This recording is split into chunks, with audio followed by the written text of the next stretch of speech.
नमस्कार दोस्तों, आज हमारे साथ माननीय राजेंद्र बिंद जी हैं। राजेंद्र बिंद जी के बारे में आपको बता देना चाहता हूं कि ये बिंद समाज कल्याण संघ के राष्ट्रीय अध्यक्ष हैं और वर्तमान में ये समाजवादी पार्टी के भूतपूर्व लोकसभा प्रत्याशी रह चुके हैं मिर्ज़ापुर से। और इस समय मैं इनसे जानना चाहूँगा कि जो बिंद संघ समाज है वह इस समय क्या है, क्या मूड है उसका, वो किस तरफ जाएगा, इस विषय में आप बताइए। नमस्कार दोस्तों, मैं इस आपके माध्यम से मैं बताना चाहता हूं कि बिंद समाज के लोग इस वक्त जिस तरीके से कोविड के वक्त में परेशान थे और जो लोग रोजगार से जूझ रहे हैं, वे लोग इस वर्तमान में जो सरकार है उससे पीड़ित हैं। तो ये हमारे बिंद समाज के लोग भारतीय जनता पार्टी को हटाना चाहती है और समाजवादी पार्टी के साथ में आना चाहती है, क्योंकि पिछला जो भी कार्य समाजवादी पार्टी ने किया आज तक इतिहास में वैसा किसी ने काम नहीं किया। विकास का मुद्दा हो, बच्चों की पढ़ाई की मुद्दे हो, बच्चों को पढ़ाई के प्रति उनको उत्साह बढ़ाने के लिए लैपटॉप देना हो, तो समाजवादी पार्टी ने किया है। तो लोग, हमारे समाज के लोग इस वक्त समाजवादी पार्टी की तरफ उनका झुकाव है और वो चाहते हैं कि आने वाले समय में माननीय अखिलेश यादव जी उत्तर प्रदेश के मुख्यमंत्री बने। नेताजी, मैं आपसे ये जानना चाहता हूँ, आपने पिछले दफ़ा लोकसभा का कैंडिडेट भी घोषित किए गए थे सपा के तरफ से, लेकिन अचानक प्रत्याशी को बदल दिया गया। ऐसे में भी आप अपने कहीं ना कहीं आप अपने धीरज का परिचय दिया कि आप साथ में लगे रहे हैं और एक ईमानदार कार्यकर्ता के साथ आप सपा के साथ जुड़े रहे हैं। तो जो आगामी जो विधानसभा चुनाव है, क्या लगता है कि आपको उसमें टिकट मिलने का आप हकदार हैं? जरूर, मैं दावेदारी कर रहा हूं। मैं इस वक्त मिर्ज़ापुर से, मझवा से और ज्ञानपुर से टिकट मांग रहा हूं। अब रह गया टिकट देना न देना, वो राष्ट्रीय अध्यक्ष और पार्टी का हुक्म होगा। जो पार्टी निर्णय लेगी उस पर मैं अमल करूंगा और पार्टी के साथ में रहूंगा। मैं चाहता हूं कि मेरे जो समाज का जो परेशानियां हैं, मैं उनकी परेशानियों को, जो समस्याएं हैं, उसको दूर करने के लिए मैं राजनीतिक में मेरी हिस्सेदारी हो, मुझे विधायक मैं बनूं और अपने लोगों का बात विधानसभा में बात उठाऊं, उनकी समस्याओं को देखूं और सदन तक बात पहुंचाने का मैं काम करूं, सरकार के पास बात पहुंचाने का काम करूं, ताकि उनका जो छोटी छोटी जरूरतें हैं उसको मैं पूरा कर सकूं। जी, मेरा एक हाइपोथेटिकल प्रश्न है। प्रश्न ये है कि अब मानिए मुझे उम्मीद है कि आपको अखिलेश जो हैं या सपा का जो मुखिया हैं वो ज़रूर आपको टिकट देंगे चुनाव लड़ने के लिए।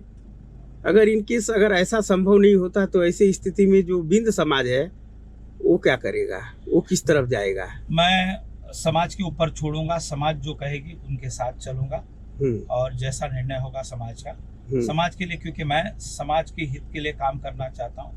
जो मेरे भाई, मेरे बहन, जो समाज के लोग हैं, जो पीड़ित है, उनके लिए मैं काम करना चाहता हूँ। इस वजह से मैं राजनीति में आया हूँ और मेरी राजनीति से मेरा घर नहीं चलता है। मैं समाज का काम करने के लिए राजनीति में आना चाहता हूँ।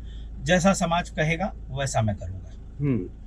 नहीं, देखिए, मैं अक्सर आपको मैं फॉलो किया हूँ, देखता हूँ जब कार्यक्रम वगैरह होता है।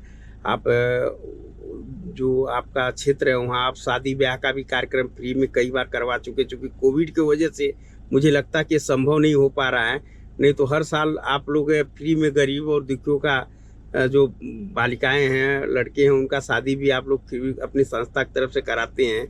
ऐसी स्थिति में मुझे पता है कि जो वहाँ का मछुआ समाज है, बिंद समाज है, वो आपके साथ है। तो मुझे लगता है जो मछुआ समाज है, वो मछुआ समाज या बिंद समाज कह लीजिए, अगर आपको टिकट नहीं मिलता है तो ऐसे में तो कहीं ना कहीं वो अलग पार्टी की तरफ वो अपना रुख कर लेंगे। स्वाभाविक रूप से समाज दुखी होगा, लेकिन जो निर्णय होगा वो पार्टी का निर्णय होगा, वो मान्य होगा और समाज के लोगों से चर्चा किया जाएगा। समाज जैसा कहेंगे वैसा समाज के साथ में हम रहेंगे। जी। इस समय आप एक सामाजिक संगठन के अध्यक्ष हैं, राष्ट्रीय अध्यक्ष हैं। इस समय संगठन जो कोविड काल है, काफी विकट स्थिति है, ऐसे में संगठन क्या कर रहा है इस समय? हम लोग जितना हो सके लोगों को जागरूक करने का काम कर रहे हैं। आज हम लोग बम्बई में रामधनी जी भी आए थे। हमने विंध्य समाज विकास संघ के राष्ट्रीय अध्यक्ष डॉक्टर शेषधर से भी मुलाकात की, उनसे चर्चा की कि समाज के बारे में कैसे एकजुट किया जाए समाज को और कैसे उनको जागरूक किया जाए और जो समस्याएं हैं उसको किस तरीके से हम लोग उसका निवारण कर सकते हैं। हम जितने भी संगठन हैं उन संगठनों के साथ में मिलकर मैं प्रयास करूंगा कि उनकी हमारे समाज की जो समस्या है उसको हल करने का काम करेंगे। मैं एक चीज़ और ऑब्जर्वेशन करता हूँ, देखता हूँ कि विंध्य समाज में भी अलग अलग संगठन हैं, कई संगठन हैं और उसमें एक आपका दायित्व हो जाता है। चूँकि आपका संगठन काफ़ी बड़ा है, काफ़ी आपने विगत कई वर्षों से आपने काफ़ी अच्छा कार्य किया है। ऐसे में नहीं लगता है कि जो संगठन है अलग अलग विचारधारा चले उनको एकत्रित किया जाए और एकत्रित होने से जो आपकी ताकत और बढ़ेगी और उसका कहीं ना कहीं एक राजनीतिक जो निर्णय लेने में बहुत बड़ा योगदान होगा और अलग पार्टियां भी एक पहचान मिलेगा।